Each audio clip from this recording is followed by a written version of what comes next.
Pelenyana re kopile maikutlo a gago tsebang le potso ya rona ya letsatsi ya gore Nono Maloi o sa tswa go fenya Tonakgolo Bushy Mape go nna modulasetilo wa ANC kwa Bokone Bophirima. Mme fa o lebile se se diragetseng kwa KZN, a o akanya gore Tonakgolo Mape o tla itshokela go fetsa paka ya gago ya botonakgolo, mme o tsebogile jaana mo WhatsApp. Ke bona go ka sebe bonolo gore a fetse themo ya gagwe jwale ka ge re bone conference ya go kgetha boetapele e šutišwa mage a mmalwa. Se ke sešupo sa gore go na le dingongorego malokong a mangwe a ANC empa re molakaletša mahlatse le mahlogonolo. Ga ke bone Bushy Mape a tle go hetsa theme ya gagwe e le mo primary.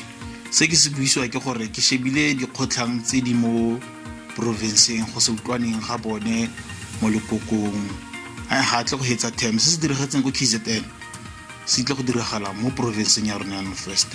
Re lebogisa Tonakgolo Nono Maloi go fenya jaaka modulasetulo wa ANC mo North West, mme fela go latela tiego eno e ya conference ga ke bone Tonakgolo Mape a ka fetsa setlha sa gagwe sentle.